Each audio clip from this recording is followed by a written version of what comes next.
Hello everyone, this is the Ballet Libretto. In this series, you are invited to come with me to explore the stories behind the world's most beloved ballets.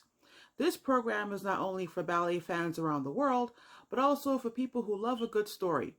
The ballet art form has a history that spans over 400 years, and at times it was political, but always evolving, always complex, and at the center of it, ballet was and still is about the human experience. We have now reached the top 3 most popular ballets in the world. But before we move on, let's do a recap of 10 through 4. Number 10, La Sylphide. Number 9, Coppelia. Number 8, La Bayadere. Number 7, Cinderella. Number 6, The Nutcracker. Number 5, Don Quixote. And number 4, The Sleeping Beauty. This is just a friendly reminder that I am running a contest that started at the beginning of the Ballet Libretto season. If you are the first person to correctly guess what is number 1 on this countdown, what is the most popular ballet in the world, you will win 2 free tickets to see the Prince of Barykova Ballet in New York City. You will find the answer during the last episode of the series, which will be posted on Sunday, November 21st, 2021. To enter into the contest, email your answer by Saturday, November 20th at 11 p.m. Eastern Standard Time to nightglowonline@gmail.com with the subject Ballet Contest. Now it's time to go behind the story of the ballet ranked at number 3. I have been looking forward to this episode all season long. As I mentioned in a previous episode, The Nutcracker is my favorite ballet. It was the only ballet I knew of during my childhood years, during my 20s, so my reason is based on nostalgia. However, the third most popular ballet is based on my favorite Shakespearean play, Romeo and Juliet.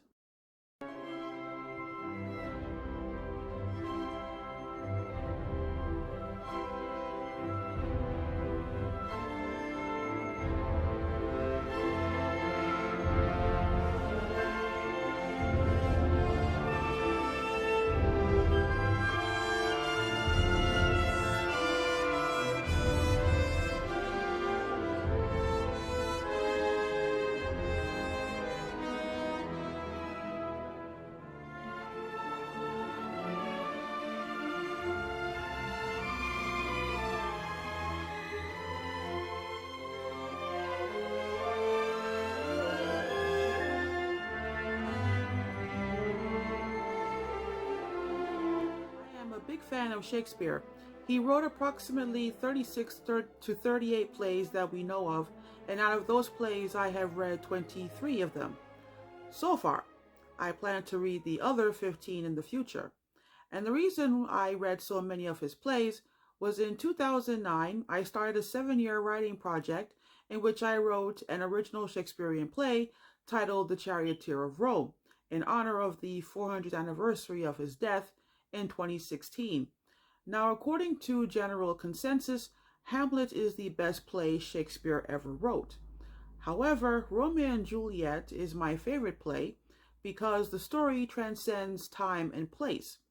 You can keep the story in Renaissance Verona, Italy, which is when and where the original story takes place, or you can place the story in the Americas, in Africa, in Asia, and it would work. Bollywood has made a version of Romeo and Juliet named Ram Leela. Baz Luhrmann made a MTV generation version of Romeo and Juliet back in the 1990s, starring Leonardo DiCaprio and Claire Danes, which movie fans love to this day. And ballet has its own version of Romeo and Juliet that was composed by Sergei Prokofiev, who also composed the Cinderella Ballet. Another reason why Romeo and Juliet is such a great play is because of the poetry. The first 14 lines of the dialogue between Romeo and Juliet when they meet for the first time at the party is written in a sonnet format, which is something most people don't notice. Then there is the poetic monologue Romeo recites about Juliet. But soft, what light through yonder window breaks? It is the east, and Juliet is the sun. There is the poetic monologue Juliet recites about Romeo, which is some of the most beautiful lines you will ever read. Come night, come gentle night, come loving black-browed night, give me my Romeo, and when he shall die, take him and cut him out into little stars.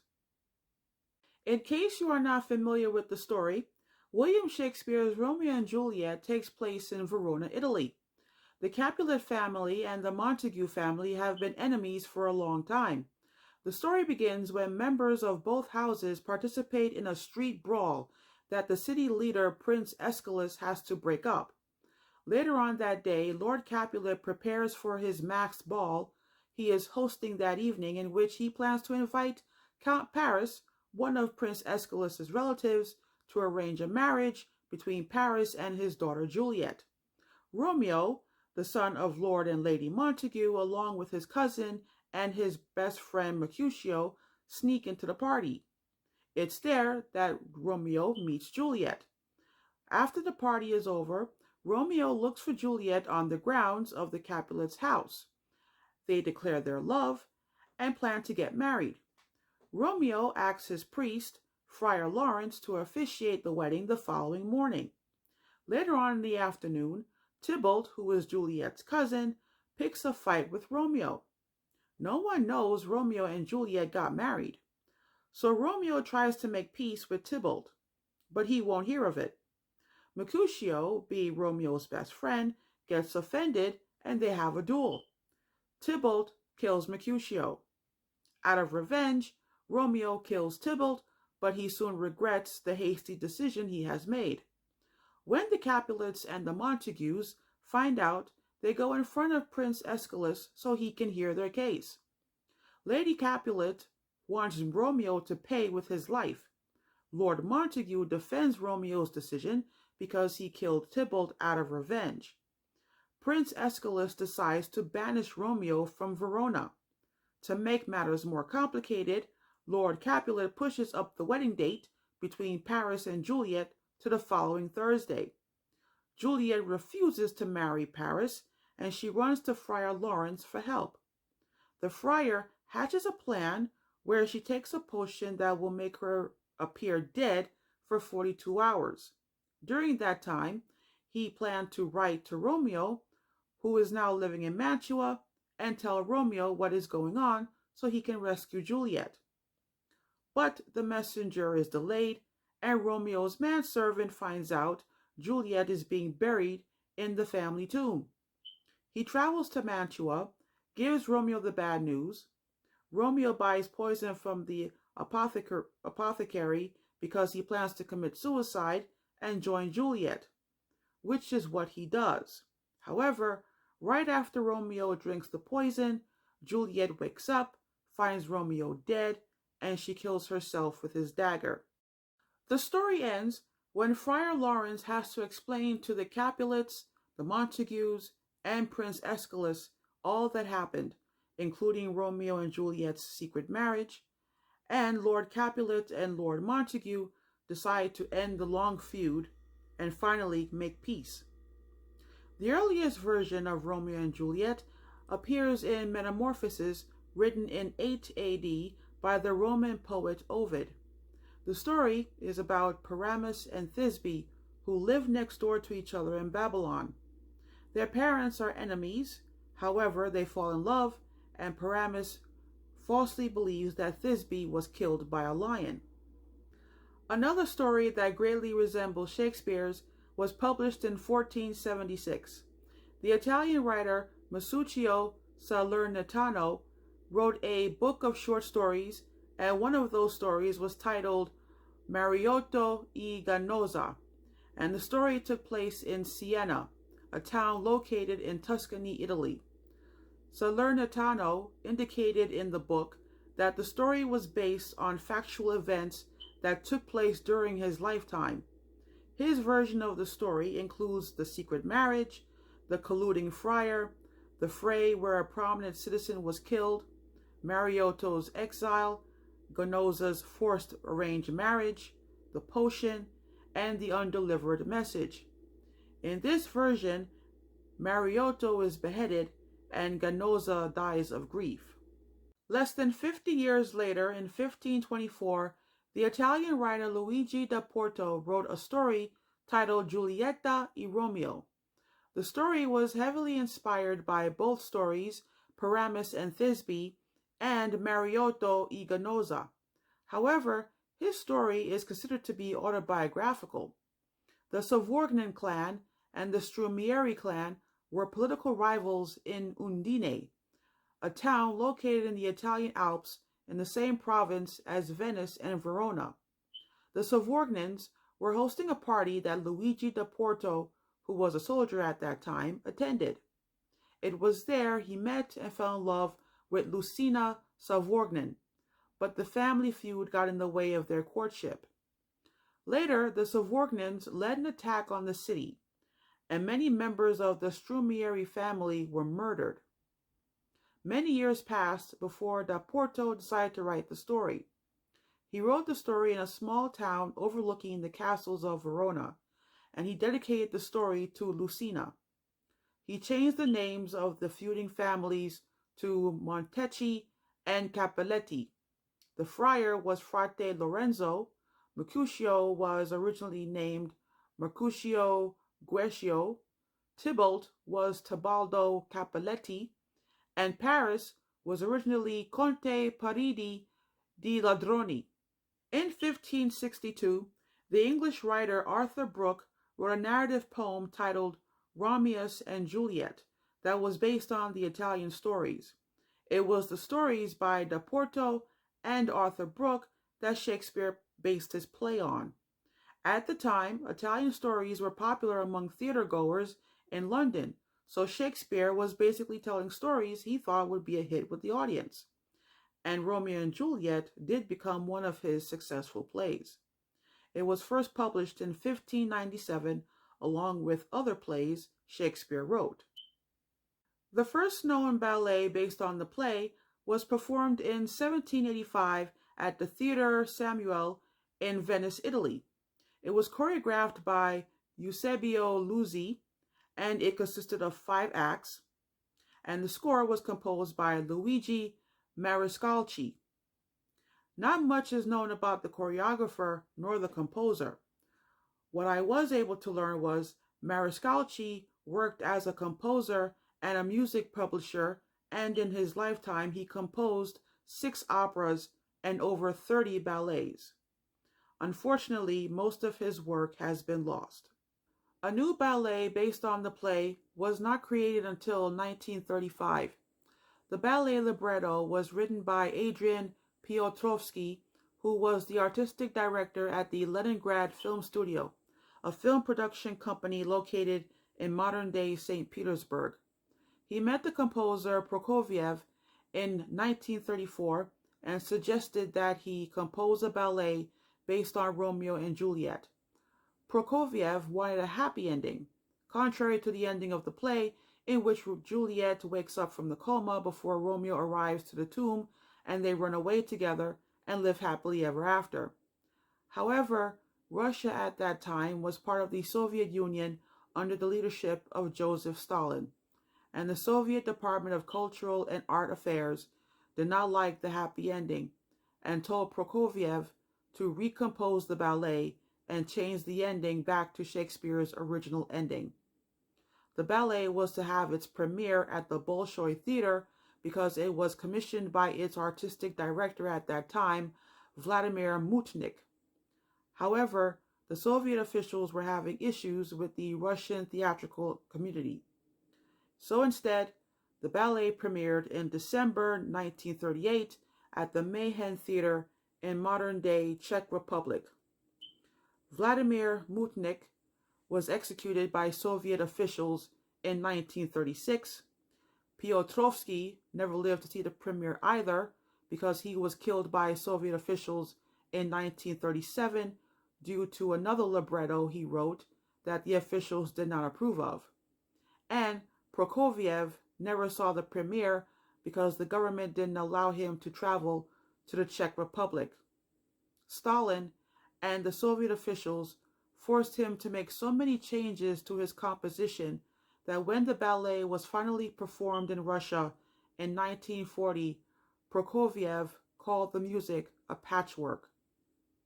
Over the decades, many choreographers created their own version of the ballet, but the most famous is Kenneth Macmillan's choreography for the Royal Ballet in Covent Garden, London. Macmillan was born and raised in Scotland, and as a child he took lessons in Scottish dancing, tap dancing, and ballet. Then he moved to England to study at Sadler's Wells Ballet School, which later on was renamed the Royal Ballet School. Afterwards, he became a dancer at the Royal Ballet and started choreographing one-act ballets in 1955. Romeo and Juliet was his first full-length ballet, and to play Romeo and Juliet, he selected ballerina Lynn Seymour and principal dancer Christopher Gable. At the time, Frederick Ashton was the artistic director of the Royal Ballet, and he gave Macmillan permission to choreograph the ballet after he choreographed the balcony scene. It took Macmillan 5 months to choreograph the entire ballet, and the plan was for Seymour and Gable to go on tour to perform the ballet. However, David Webster, the opera house manager, insisted that ballerina Margot Fonteyn and Rudolf Nureyev play Romeo and Juliet at the premiere instead of Seymour and Gable because by this time, which was 1965, Fonteyn and Nureyev was the most famous ballet partnership in the world, and the company would have been able to charge a premium price at the box office. Macmillan was greatly disappointed by this decision, and Seymour and Gable felt betrayed by the company. This led to Lynn Seymour leaving the company to dance for the German opera ballet, and Christopher Gable, who started suffering from pain in his feet, left ballet to start an acting career. Unfortunately for Macmillan, Webster was right about the change. The ballet became a success, and the response from the public was overwhelming.